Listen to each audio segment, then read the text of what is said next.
13 innings of baseball ends and a wild Mariners win. We'll tell you how they got it done. Coming up, Colby, hit it.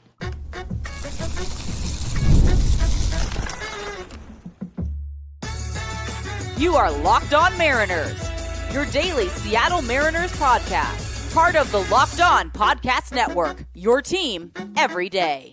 Ahoy, sailors. It is Thursday, September 11th, 2025. This is Ty Gonzalez and Colby Patnode for the Locked On Mariners podcast, part of the Locked On Podcast Network, your team every day.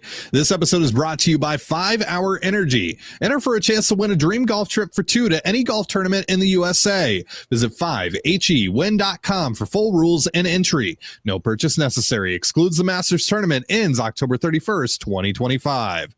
And as always, if you want to hear from me and Colby even more and help support the show, you can check out our Patreon. All you have to do to check that out is click the link in the description of this episode. Mariners sweep the Cardinals, walking them off 4-2 last night. The Mariners bullpen and infield defense was sensational. Leo Rivas proved yet again why he should be in the lineup with consistency. And the Mariners magic number is now down to 14. We'll talk about all of it on the show today.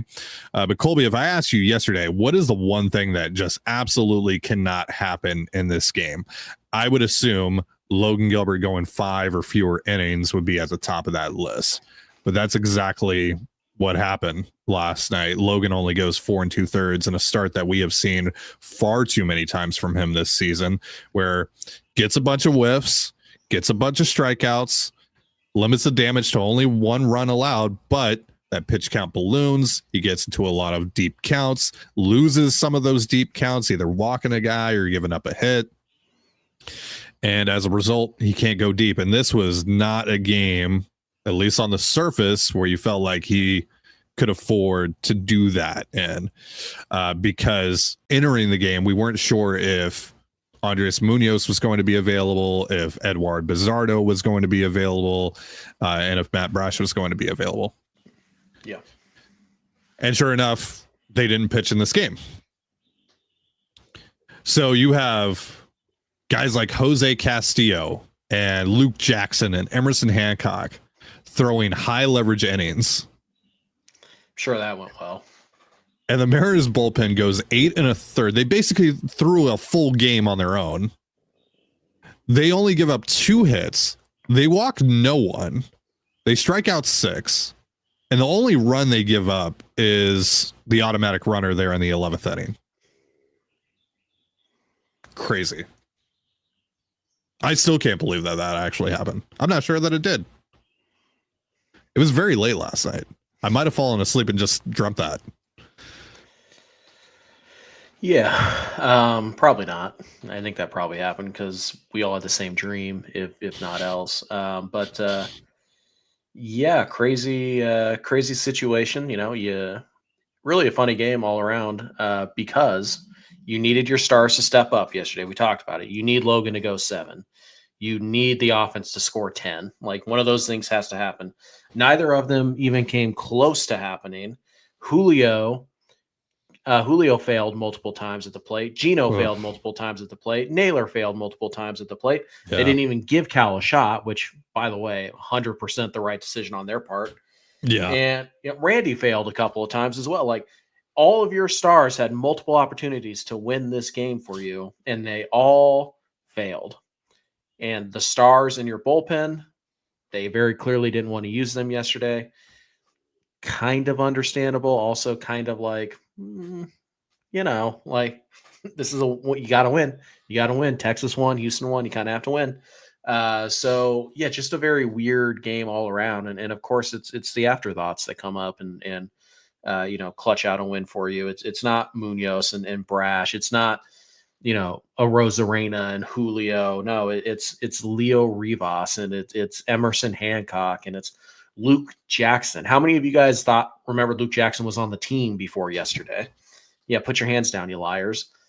Jose Castillo. Did you know Castillo's first name when you were watching him pitch? I bet you probably didn't. So, yeah, I mean, Ty didn't even realize he was on the team until he made his debut in Atlanta 3 days ago. Yeah, so, yeah. To be fair, yesterday you thought Taylor Saucedo was still here. Yeah, I mean, that's because they don't use that portion of the bullpen. Yeah. Like, it's crazy. Like the furthest down they go on their rung is Caleb Ferguson, who had another nice outing, by the way, gets lost in the shuffle. Yeah. Because, it happened in like the 6th. Yeah, I mean, Carlos Vargas, Gabe Spire, Caleb Ferguson, like they were all part of this thing as well. It's just, those final 5 innings covered by Jose Castillo, Luke Jackson, and Emerson Hancock kind of take precedent here because of just how unlikely it was. Right. So, the unfortunate thing is that one of them might be losing their job, quote unquote, because of how well they threw last night. Yeah. You need fresh arms. You probably need fresh arms. Now, the interesting thing here is that the only guy in this bullpen with options is Emerson Hancock and Matt Brash, but you're not sending out Matt Brash. Yeah. So it's like, if you want to move on from, you want a couple, Luke Jackson's not going to be available for a couple days. You have to DFA him to send him down. You have to hope he clears waivers, and the Texas Rangers aren't letting anybody leave Seattle without a one-way trip. I mean, now maybe that's not the worst thing in the world, but so if you want to make a roster move, you kind of have to send down Emerson Hancock, who threw 2 scoreless yesterday and got the win.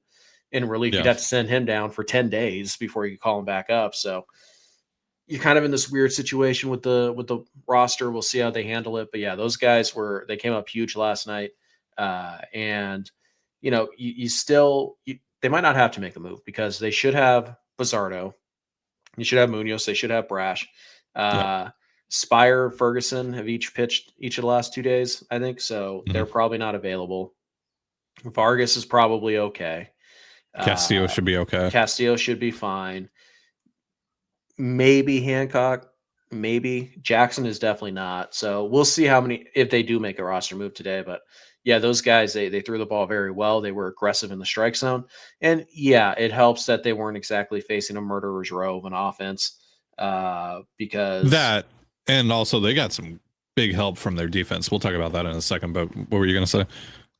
No, I mean, it just helps that the Cardinals are not the Cardinals of the past. There's no Brendan Donovan here. There's no Nolan Arenado. Not that Arenado's been great, but whatever. You're facing Thomas Sagasi, who you actually really struggled to get out yesterday, and you had 4 hits last night. Yeah. You didn't even have to face Mason Wynn. You didn't have to face Contreras in game 1. It's just not the same Cardinals team, and that certainly contributed. And by the way, we saw probably the worst inning of base running in the history of Major League Baseball. Upon Herrera. Yeah. Was that in the 10th or the 11th? I think it was 10th. The 11th. Okay, the 10th. Just the worst base running you've ever seen in your entire life. Handed you the game, and then the Mariners offense was like, no, we don't want it. No. Yeah, so you got a little lucky at some points, sure. This bullpen, they didn't strike out a ton of guys, which is typically what you want in those situations, but they were just really good. I mean, they got ground ball outs, they got soft pop-ups, and they avoided hard contact for the most part. So only 7 hard hit balls given up by the bullpen over the course of those 8 1/3. Mm-hmm. So the bullpen, again, to do what they did, regardless of the opponent, without, 3 of their 4 best leverage arms available to them, in a tight game, obviously went 13 innings with an inept offense who just may as well have gone up to the plate blindfolded for 12 innings. Especially Julio on those 2 at bats. Jeez. He had a pretty nice day before those 2 at bats, and then it's just like, oh. Yeah. Cool. Yeah, no, I didn't miss 2024 Julio. I really didn't. Oh, yeah. Here, April Julio decided to show up all of a sudden. I was like, it's not great. So, it's. I mean, Cole Young had some bad at-bats too, boy. Oof. But we'll talk about that a little later on. Yeah, the bullpen was exceptional. And it's one of those things where it's kind of the beauty of baseball, is that you just can't keep throwing the football to the same guy over and over again and have him lead you to victory. You got to use guys on your roster. And it's funny, this team, Dan Wilson in particular, has been very hesitant to use these type of players with any kind of regularity. He's always leaning heavily on his starters, and to a certain extent that makes sense. But at some point, you have to trust the guys on your roster, and you have to use them. And last night, it was those guys, Dan Wilson's afterthoughts, who went out there and won him a baseball game to keep the win streak alive, to stay a game and a half up on Texas, to stay within a game of Houston. It was the guys that he just doesn't believe in who came through, and the guys that he has relied on day after day after day who fell flat on their faces. And that's baseball. And that's what makes baseball awesome. Even when it's the worst thing you've ever watched, like last night was for 12 innings. So it's the beauty of the game, and it's funny to see. And it happens a lot. These guys that nobody expects anything from, they come up big and they win you baseball games. And you kind of need that in years. If you want to make a deep postseason run, it feels like those teams, there's always one guy who just kind of comes up late in the year, or just kind of, gets hot at the right time and just kind of carries. It's the Steven Pierces, it's the Travis Ishikawas, it's Daniel Murphy. Guys, right. It's guys like that. And sometimes it's a really good player sometimes it's a good player who becomes a great player for a month. Sometimes it's a guy who doesn't have a role all year, who just gets hot, and Leo Rivas, it's Jake Myers. It's somebody like that who you're not really expecting anything from, who just steals the spotlight for a month, and you ride that hot streak to, a deep playoff run. And you need games like this to kind of show that there are other people on this team who can help you if you just give them the opportunity to. And so for those guys to step up is massive. It's huge. And it does hopefully send a signal that we can help this team.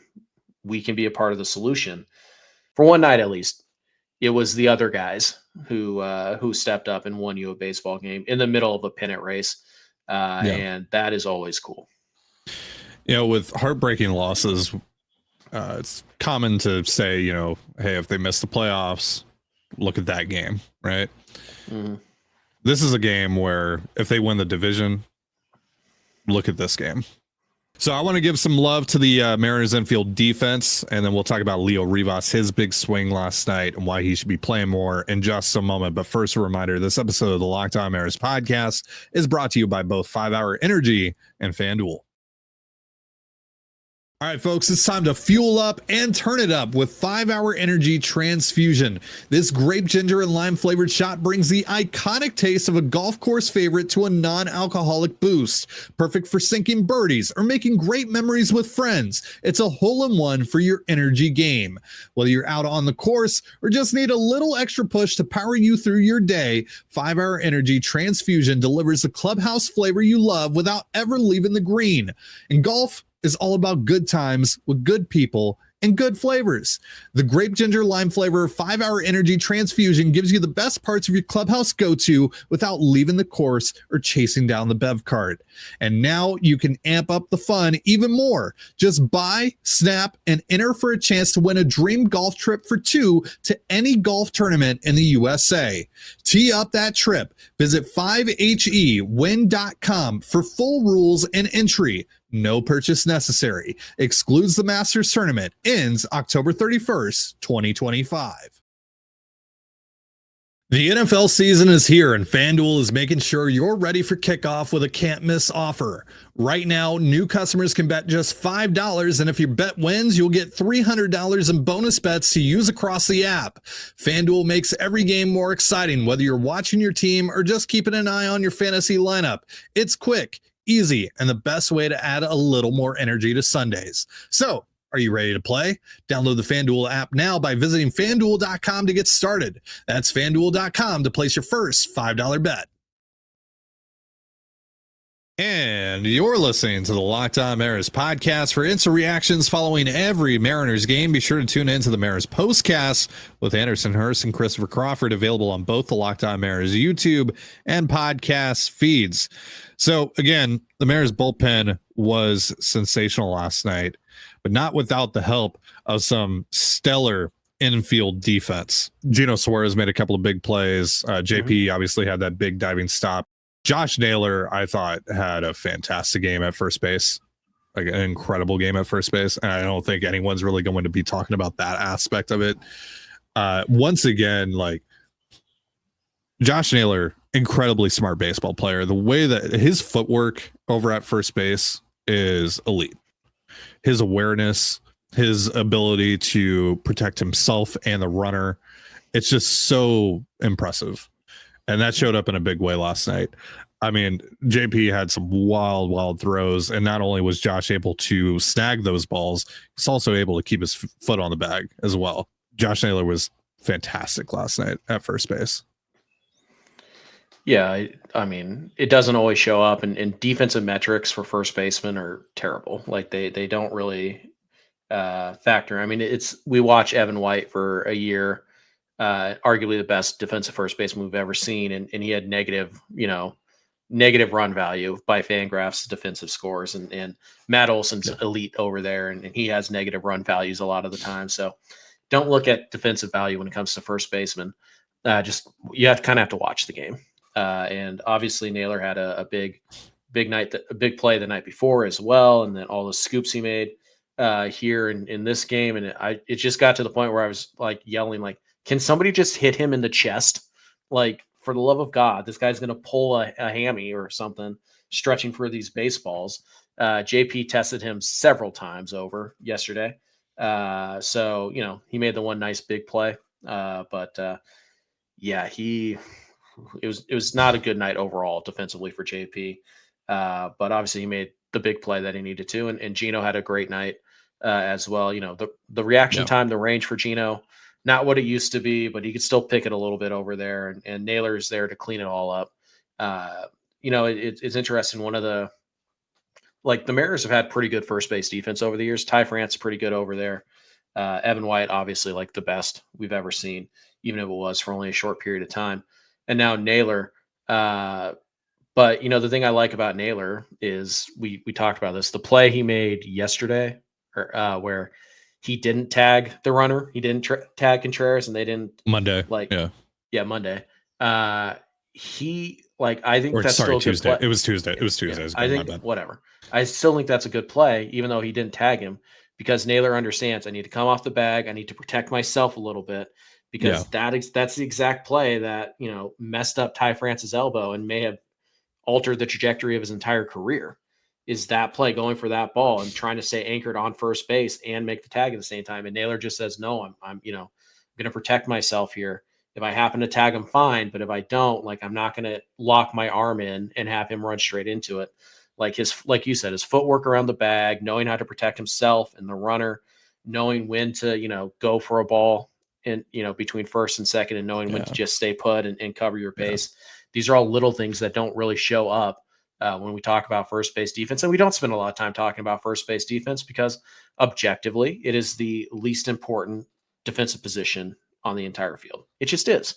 You can live with bad first base defense, but the difference between really good defense and really bad defense is noticeable because, we watched Luke Raley for a little while here. Luke Raley is an objectively bad first baseman, just bad at it.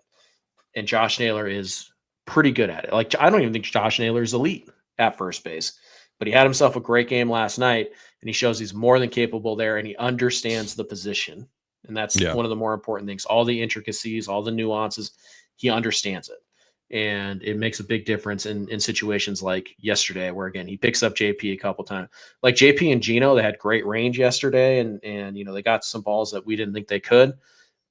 That doesn't really matter if they spike it in the dirt and it gets by Naylor, or they airmail Naylor, and he was able to handle all of it multiple times. So even though Josh didn't get it done at the plate, he certainly contributed to the win yesterday with all his great plays at first. And again, JP has taken a step back defensively. He is not even average at the position. He's well below average. Yeah, can still make a play like he made last night every once in a while. That just kind of makes you go, huh? He's still got the highlight reel play in his bag. Sure. I mean, for example, the ball that the one run that the Cardinals scored in extras, ball gets under JP's glove. You got to keep that in the infield. I know it was hit hard. I understand it went right under your glove. Your only job is to keep the ball in the infield, and that's poor reaction time. That's poor range on JP's part. So even when JP has these highlight reel plays, there are still other plays that he doesn't make that he should. And they don't get highlighted because it's a tough play, blah, blah. You're playing shortstop. You're supposed to make the tough plays. So I still worry about this infield defense. I still worry about the outfield defense when, Robles isn't out there in particular. But last night, it was very good. And it was a huge part of the ball game. It was a huge factor in the ball game. And it has to be good. When you don't have your high leverage swing and miss guys out there, you have to make plays behind the Castillos and the Jacksons and the Hancocks. And they did. So, kudos to them. The defense did play a major role last night in this win. And that's a little bit different. We haven't seen the Mariners really, win games with their gloves this year. It's been the home run ball. It's been the strikeouts. It's been, the walks and the grinded out at bats and the big innings and all that. Haven't really seen them just, take away hit after hit after hit in a game like this. I can't remember a game like this all year where they were just taking away hits left and right. So, and kudos because they needed to, because Logan was not sharp. There was base runners all over the place early and obviously late. Any one extra hit could have, cost you that ball game. So really good night for the boys. And I'm sure Perry Hill was very happy with what he saw. Absolutely. All right. We have gone way too long without talking about the guy that put both Cardinals fans and Mariners fans out of their misery last night. Leo Rivas. Oh. Sure. Leo Rivas, totally known for his power, hits a 2-run jack. There was a stat that Sarah Langs posted last night. Leo Rivas is the 4th player in Mariners history with a walk-off home run for his first or second career home run, joining Phil Bradley, Jeff Clement, and Daeho Lee. That's right. Daeho mentioned on the show. Let's go. My goat. Ooh. Let's go. That's one good player and 2 bad ones. Phil Bradley being the only good player. That is a hell of a list. You shut your mouth. That is a hell of a list. Yeah, so not only is Leo Rivas up there, and not only is he swinging in a situation where you just assume that Dan Wilson is going to put on the bunt sign, he's going to bunt there. Just need one run to win in that situation.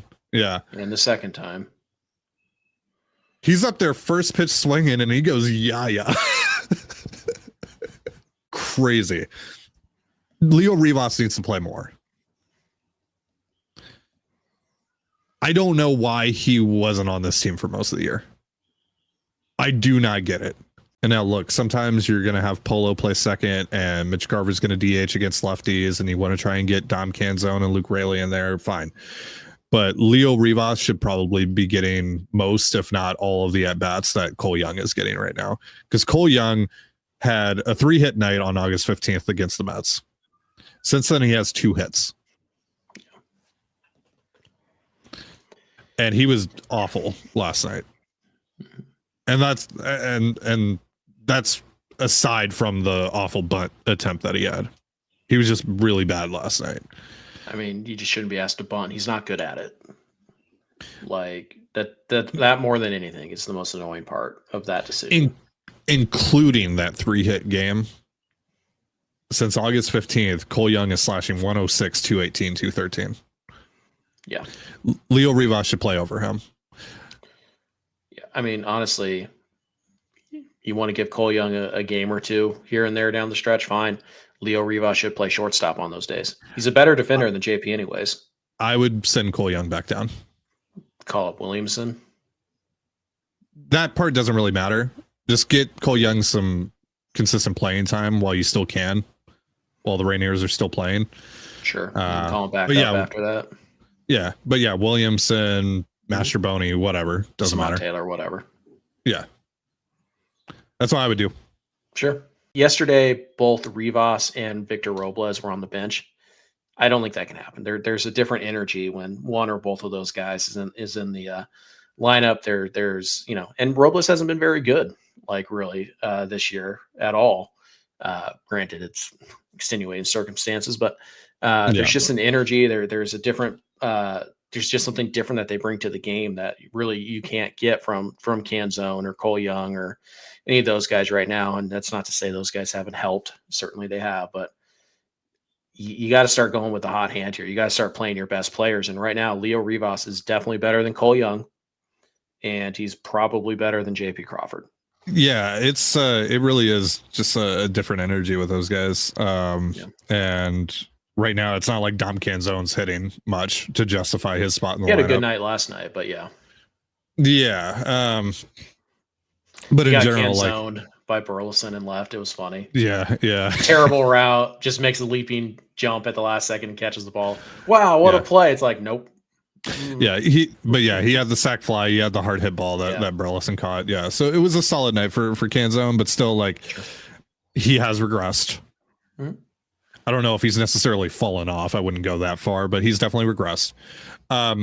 I'd rather just have the defense with Victor out there right now, while Canzone isn't providing much. And I'm not saying like, oh, Victor needs to play every single game, even against righties. But yeah, like a healthy amount. But yeah, I think you need to get back to prioritizing run prevention a little bit here, and not just fully going like, what is my best offensive lineup that I can put out there? I mean, plus you always have Dom off the bench. Yeah. So, if you need a big, home run or something. And gee, has Dom Canzone ever hit a big home run off of the bench? I don't know. Yes, this was back when Ty thought that Dom Canzone was wasting a 40-man spot and like probably should retire from professional baseball, I believe is what he said. All right. Yeah, relax. It's you need guys off the bench who can hit for power, and there are going to be times where you have to say, screw defense, I need offense right now. And that's when you run with guys like Canzone out there. But right now, I do think the Victor and the speed and the pressure and the defense that you get from Leo Rivas and Victor being in the lineup at the bottom of your lineup, I think is really valuable right now. And because Cole Young's not really hitting, because Dom Canzone is regressed back to the mean a little bit, and because you just kind of refuse to use Luke Raley unless you need a bunt to be put down, like.